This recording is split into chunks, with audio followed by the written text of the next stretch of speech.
There they sat upon the grass, their heads still swimming from their dizzy flights, and looked at one another in silent bewilderment. But presently, when assured that no one was injured, they grew more calm and collected, and the lion said with a sigh of relief, "Who would have thought those merry-go-round mountains were made of rubber?" "Are they really rubber?" asked Trot. "They must be," replied the lion, "for otherwise we would not have bounded so swiftly from one to another without getting hurt." "That is all guesswork," declared the wizard, unwinding the blankets from his body, "for none of us stayed long enough on the mountains to discover what they are made of. But where are we?" "That's guesswork," said Scraps. "The shepherd said the thistle-eaters live this side of the mountains and are waited on by giants." "Oh, no," said Dorothy. "It's the Herkus who have giant slaves, and the thistle-eaters hitch dragons to their chariots." "How could they do that?" asked the Woozy. "Dragons have long tails, which would get in the way of the chariot wheels." "And if the Herkus have conquered the giants," said Trot, "they must be at least twice the size of giants. Perhaps the Herkus are the biggest people in all the world." "Perhaps they are," assented the wizard in a thoughtful tone of voice, "and perhaps the shepherd didn't know what he was talking about." Let us travel on toward the west and discover for ourselves what the people of this country are like. It seemed a pleasant enough country, and it was quite still and peaceful when they turned their eyes away from the silently whirling mountains. There were trees here and there and green bushes, while throughout the thick grass were scattered brilliantly colored flowers. About a mile away was a low hill that hid from them all the country beyond it, so they realized they could not tell much about the country until they had crossed the hill. The red wagon having been left behind, it was now necessary to make other arrangements for traveling. The lion told Dorothy she could ride upon his back, as she had often done before, and the Woozy said he could easily carry both Trot and the Patchwork Girl. Betsy still had her mule, Hank, and Button-Bright and the wizard could sit together upon the long, thin back of the sawhorse, but they took care to soften their seat with a pad of blankets before they started. Thus mounted, the adventurers started for the hill, which was reached after a brief journey. As they mounted the crest and gazed beyond the hill, they discovered not far away a walled city, from the towers and spires of which gay banners were flying. It was not a very big city, indeed, but its walls were very high and thick, and it appeared that the people who lived there must have feared attack by a powerful enemy, else they would not have surrounded their dwellings with so strong a barrier. There was no path leading from the mountains to the city, and this proved that the people seldom or never visited the whirling hills. But our friends found the grass soft and agreeable to travel over, and with the city before them, they could not well lose their way. When they drew nearer to the walls, the breeze carried to their ears the sound of music, dim at first, but growing louder as they advanced. "That doesn't seem like a very terrible place," remarked Dorothy. "Well, it looks all right," replied Trot from her seat on the Woozy, "but looks can't always be trusted." "My looks can," said Scraps. "I look patchwork, and I am patchwork, and no one but a blind owl could ever doubt that I'm the Patchwork Girl." Saying which, she turned a somersault off the Woozy, and alighting on her feet, began wildly dancing about. "Are owls ever blind?" asked Trot. "Always in the daytime," said Button-Bright, "but Scraps can see with her button eyes both day and night. Isn't it cure?" "It's cure that buttons can see at all," answered Trot. "But good gracious, what's become of the city?" "I was going to ask that myself," said Dorothy. It's gone! It's gone! The animals came to a sudden halt, for the city had really disappeared, walls and all, and before them lay the clear, unbroken sweep of the country. "Dear me!" exclaimed the wizard. "This is rather disagreeable. It is annoying to travel almost to a place and then find it is not there." "Where can it be, then?" asked Dorothy. "It certainly was there a minute ago." "I can hear the music yet," declared Button-Bright, and when they all listened, the strains of music could plainly be heard. "Oh, there's the city over at the left," called Scraps, and turning their eyes, they saw the walls and towers and fluttering banners far to the left of them. We must have lost our way, suggested Dorothy. Nonsense, said the lion. I and all the other animals have been tramping straight toward the city ever since we first saw it. Then how does it happen? Never mind, interrupted the wizard. We are no farther from it than we were before. It is in a different direction, that's all. So let us hurry and get there before it again escapes us. So on they went directly toward the city, which seemed only a couple of miles distant. But when they had traveled less than a mile, it suddenly disappeared again. Once more they paused, somewhat discouraged, but in a moment the button eyes of Scraps again discovered the city, only this time it was just behind them, in the direction from which they had come. Goodness gracious, cried Dorothy. There's surely something wrong with that city. Do you suppose it's on wheels, Wizard? It may not be a city at all, he replied, looking toward it with a speculative glance. What could it be then? Just an illusion. What's that? Asked Trot. Something you think you see and don't see. I can't believe that, said Button-Bright.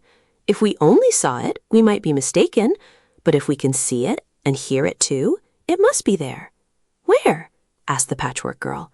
Somewhere near us, he insisted. We will have to go back, I suppose, said the Woozy with a sigh.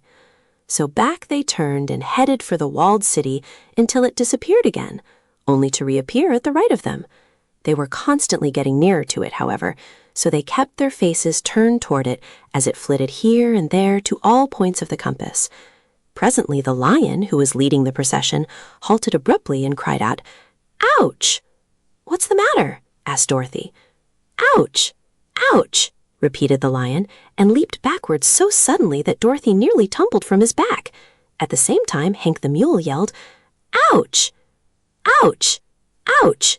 repeated the lion, and leaped backwards so suddenly that Dorothy nearly tumbled from his back. At the same time, Hank the mule yelled, "Ouch!" almost as loudly as the lion had done, and he also pranced backward a few paces. "It's the thistles," said Betsy. They prick their legs. Hearing this, all looked down, and sure enough, the ground was thick with thistles, which covered the plain from the point where they stood, way up to the walls of the mysterious city. No pathways through them could be seen at all. Here the soft grass ended, and the growth of thistles began. "They're the prickliest thistles I ever felt," grumbled the lion. "My legs smart yet from their stings, though I jumped out of them as quickly as I could." "Here is a new difficulty," remarked the wizard in a grieved tone. "The city has stopped hopping around, it is true, but how are we to get to it over this mass of prickers?" "They can't hurt me," said the thick-skinned Woozy, advancing fearlessly and trampling among the thistles. "Nor me," said the wooden sawhorse. "But the lion and the mule cannot stand the prickers," asserted Dorothy, "and we can't leave them behind." "Must we all go back?" asked Trot. "Course not," replied Button-Bright scornfully. "Always when there's trouble, there's a way out of it if you can find it." "I wish the Scarecrow was here," said Scraps, standing on her head on the Woozy square back. "His splendid brains would soon show us how to conquer this field of thistles." "What's the matter with your brains?" asked the boy. "Nothing," she said, making a flip-flop into the thistles and dancing among them without feeling their sharp points. I could tell you in half a minute how to get over the thistles if I wanted to. Tell us, Scraps, begged Dorothy. I don't want to wear my brains out with overwork, replied the Patchwork Girl. Don't you love Ozma, and don't you want to find her? Asked Betsy reproachfully. Yes, indeed, said Scraps, walking on her hands as an acrobat does at the circus. Well, we can't find Ozma unless we get past these thistles, declared Dorothy. Scraps danced around them 2 or 3 times without reply. Then she said, Don't look at me, you stupid folks. Look at those blankets. The wizard's face brightened at once. Why didn't we think of those blankets before? Because you haven't magic brains, laughed Scraps. Such brains as you have are of the common sort that grow in your heads, like weeds in a garden. I'm sorry for you people who have to be born in order to be alive. But the wizard was not listening to her. He quickly removed the blankets from the back of the sawhorse and spread one of them upon the thistles, just next the grass. The thick cloth rendered the prickers harmless, so the wizard walked over this first blanket and spread the second one farther on in the direction of the Phantom City. "These blankets," said he, "are for the lion and the mule to walk upon. The sawhorse and the woozy can walk on the thistles." So the lion and the mule walked over the first blanket and stood upon the second one until the wizard had picked up the one they had passed over and spread it in front of them, when they advanced to that one and waited while the one behind them was again spread in front. "This is slow work," said the wizard, "but it will get us to the city after a while." "The city's a good half-mile away yet," announced Button-Bright. "And this is awful hard work for the wizard," added Trot. "Why couldn't the lion ride on the woozy's back?" asked Dorothy. "It's a big flat back, and the woozy's mighty strong. Perhaps the lion wouldn't fall off." "You may try it if you like," said the woozy to the lion. "I can take you to the city in a jiffy and then come back for Hank." I'm afraid," said the cowardly lion. He was twice as big as the woozy. "Try it," pleaded Dorothy. "And take a tumble among the thistles?" asked the lion reproachfully. But when the woozy came close to him, the big beast suddenly bounded upon its back and managed to balance himself there, although forced to hold his 4 legs so close together that he was in danger of toppling over. The great weight of the monster lion did not seem to affect the woozy, who called to his rider, "Hold on tight," and ran swiftly over the thistles toward the city. The others stood on the blanket and watched the strange sight anxiously. Of course, the lion couldn't hold on tight because there was nothing to hold to, and he swayed from side to side, as if likely to fall off any moment. Still, he managed to stick to the woozy's back until they were close to the walls of the city, when he leaped to the ground. Next moment, the woozy came dashing back at full speed. "There's a little strip of ground next the wall where there are no thistles," he told them when he had reached the adventurers once more. "Now then, friend Hank, see if you can ride as well as the lion did." "Take the others first," proposed the mule. So the sawhorse and the woozy made a couple of trips over the thistles to the city walls and carried all the people in safety, Dorothy holding little Toto in her arms. The travelers then sat in a group on a little hillock just outside the wall and looked at the great blocks of gray stone and waited for the woozy to bring Hank to them. The mule was very awkward, and his legs trembled so badly that more than once they thought he would tumble off, but finally he reached them in safety, and the entire party was now reunited. More than that, they had reached the city that had eluded them for so long and in so strange a manner. "The gates must be around the other side," said the wizard. "Let us follow the curve of the wall until we reach an opening in it." "Which way?" asked Dorothy.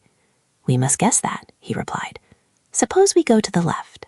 One direction is as good as another. They formed in marching order and went around the city wall to the left. It wasn't a big city, as I have said, but to go way around it outside the high wall was quite a walk, as they became aware. But around it our adventurers went, without finding any sign of a gateway or other opening. When they had returned to the little mound from which they had started, they dismounted from the animals and again seated themselves on the grassy mound. "It's mighty queer, isn't it?" asked Button-Bright. "There must be some way for the people to get out and in," declared Dorothy. "Do you suppose they have flying machines, Wizard?" "No," he replied, "for in that case they would be flying all over the land of Oz, and we know they have not done that. Flying machines are unknown here. I think it more likely that the people use ladders to get over the walls." "It would be an awful climb over that high stone wall," said Betsy. "Stone, is it?" Scraps, who was again dancing wildly around, for she never tired and could never keep still for long. "Course it's stone," answered Betsy scornfully. "Can't you see?" "Yes," said Scraps, going closer. "I can see the wall, but I can't feel it." And then, with her arms outstretched, she did a very queer thing. She walked right into the wall and disappeared. "For goodness sake!" Dorothy, amazed, as indeed they all were.